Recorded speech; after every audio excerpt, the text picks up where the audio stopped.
Bonjour, cette leçon explique comment élaborer une balance des comptes à partir d'un grand livre. Alors pour rappel, le grand livre, c'est l'ensemble des comptes en T ou des comptes schématiques qui répertorient les opérations classées par nature. Donc la balance que nous allons élaborer est en fait un tableau récapitulatif des comptes utilisés par l'entreprise avec leur situation respective. Donc nous allons calculer leur solde débiteur ou créditeur pour pouvoir ensuite, dans une étape suivante, élaborer les documents de synthèse, à savoir le bilan et le compte de résultat. Donc cette balance va nous permettre de récapituler le grand livre et de vérifier le principe de la partie double, c'est-à-dire qu'elle devra être équilibrée, puisque le principe de la partie double, je le rappelle, nous dit que le débit est toujours égal au crédit. Pour pouvoir expliquer comment élaborer cette balance des comptes, nous allons partir du grand livre suivant. Alors, dans mon exemple, vous avez donc ici, en bleu, le report à nouveau, qui est en fait la situation des comptes au début de la période, et en noir ont été rajoutés un certain nombre d'écritures au cours de la période. Donc ce grand livre s'étend, dans mon exemple, sur 2 pages. Ce grand livre va nous servir donc à élaborer la balance des comptes qui aura l'allure suivante. Donc c'est un tableau dans lequel nous allons reporter les sommes au débit et au crédit de chaque compte et nous allons ensuite calculer le solde du compte qui sera soit débiteur, soit créditeur. Notre balance présente les comptes dans l'ordre du plan comptable. Donc ici, j'ai déjà reporté mes comptes en commençant par la classe 1 et le compte capital et en terminant par la classe 7, en l'occurrence le compte 77 produit exceptionnel qui était le dernier compte de mon grand livre. Et nous allons donc pouvoir compléter cette balance. Alors, commençons par la ligne capitale. Alors, si nous allons dans notre grand livre, le compte capital est ici. Alors, nous n'avons rien mis côté débit, donc pas de somme au débit. Côté crédit, nous avons 113 000 plus 15 000. Cela va nous donner donc 128 000 euros. Et donc, nous pouvons calculer le solde, qui est créditeur, puisqu'il y a plus au crédit qu'au débit. Et donc, ce solde est égal, bien évidemment, à 128 000 euros. Pour le compte emprunt, alors le compte emprunt est ici. Nous avons enregistré 20 000 euros côté débit.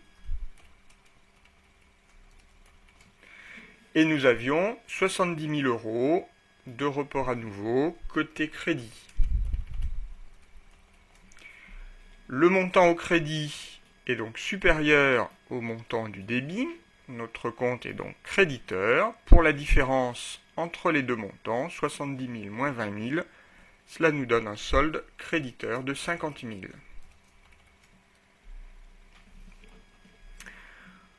Voilà. Alors il faudrait faire de la même manière pour les comptes suivants. Je vais simplement faire avec vous un troisième compte qui est le compte client à titre d'exemple.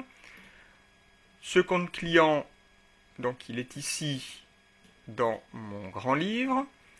Donc côté débit, j'ai enregistré 108 000 euros. Côté crédit, donc j'ai deux montants, 65 507,28 et 382,72 que j'additionne. Cela me donne 65 890. Donc le montant au débit est supérieur au montant inscrit au crédit. Le solde du compte est donc débiteur pour la différence qui s'élève à 42 110 euros. Voilà le principe. Donc pour chaque compte, on va retrouver généralement des sommes au débit et des sommes au crédit et on fait la différence. Et là, le solde ne peut être que débiteur ou créditeur. Donc au maximum, nous allons rencontrer 3 chiffres sur chaque ligne. Nous complétons de la même manière les autres comptes de notre balance et nous allons obtenir le document suivant.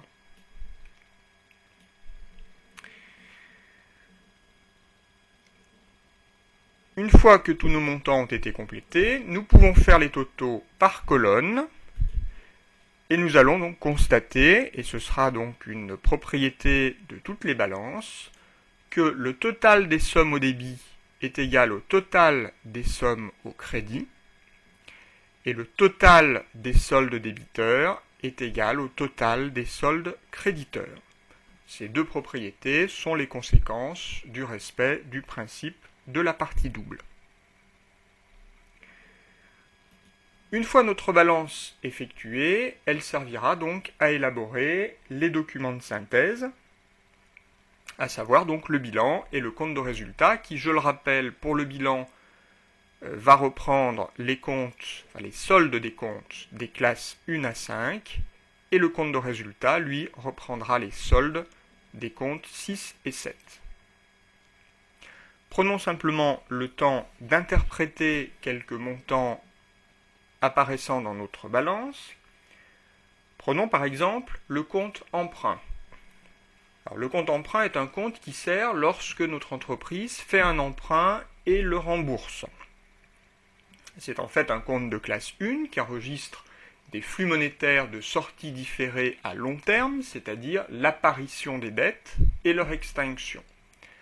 L'apparition de la dette, qui est un flux monétaire de sortie différée, apparaît au crédit du compte, donc ici 70 000 euros, correspond au montant emprunté par l'entreprise.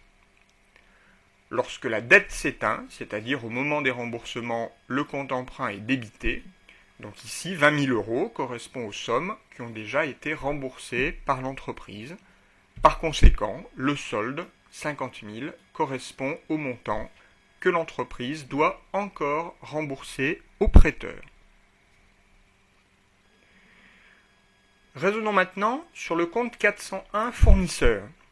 Le raisonnement est à peu près similaire. Le compte 401 fournisseur enregistre l'apparition des dettes sur les fournisseurs et leur extinction. C'est un compte de classe 4, puisque ce sont des dettes à court terme. Lorsque la dette apparaît, le compte fournisseur est crédité. Donc ici, 78 500 euros correspond au montant total des dettes constatées par l'entreprise auprès de ses fournisseurs pour des factures qu'elle n'avait pas payées immédiatement. Lorsque la dette disparaît, le compte fournisseur est débité. Donc ici, 54 900 euros correspond au montant des dettes qui ont déjà été réglées par l'entreprise. Par conséquent, il lui reste à payer 23 600 euros à ses fournisseurs. Le fonctionnement du compte client sera inverse. Le compte client enregistre l'apparition et l'extinction de créances sur les clients. Lorsque la créance apparaît, c'est un flux monétaire d'entrée différé, donc le montant apparaît au débit du compte. Ici, nos clients nous devaient 108 000 euros. Lorsqu'ils payent, la créance disparaît et le compte est crédité. Par conséquent, ils ont déjà payé 65 890 euros. En conséquence de quoi, les 42 110 euros correspondant au solde débiteur du compte correspondent au montant des créances que l'entreprise doit encore percevoir de ses clients. Raisonnons ensuite sur le compte banque. Donc le compte banque enregistre les mouvements d'argent entrant et sortant du compte bancaire. Les sommes entrant sur le compte se retrouvent au débit. Donc notre entreprise a reçu pour 458 740 euros en chèque, carte bancaire ou virement. Inversement, les flux monétaires sortant du compte se retrouvent à son crédit. Elle a donc payé pour 441 480 euros en chèque, en carte bancaire ou en virement bancaire. Le montant au débit étant supérieur au montant du crédit, les entrées d'argent ont été supérieures aux sorties et par conséquent, le solde débiteur nous indique qu'il nous reste 17 260 € sur le compte bancaire. Le raisonnement est similaire pour le compte caisse, si ce n'est que notre compte caisse, lui, sera forcément débiteur, parce qu'on ne peut pas sortir plus d'argent de la caisse qu'il n'en est rentré. La caisse enregistre les mouvements de pièces et de billets, donc on ne crée pas d'argent dans l'entreprise. En revanche, le compte banque, lui, pourrait dans certains cas être créditeur, auquel cas cela signifierait que les sorties d'argent ont été supérieures aux entrées, et donc si le solde est créditeur, l'entreprise a un découvert bancaire. Raisonnons sur un dernier compte. Prenons le compte 70101 vente de produits finis P1. C'est un compte de classe 7 qui enregistre des flux physiques de sortie, donc correspondant aux ventes de produits finis dans notre cas. Donc notre entreprise a vendu pour 1 20 320 € de produits finis. Ce compte est utilisé au débit lorsqu'il y a un retour sur vente. Donc ici, certains clients nous ont probablement retourné une partie des produits finis qu'ils avaient reçus parce qu'ils n'en étaient pas satisfaits, et ceci pour un montant de 320 €. Donc finalement, sur la période, notre entreprise aura vendu l'équivalent de 1 20 000 € de produits finis.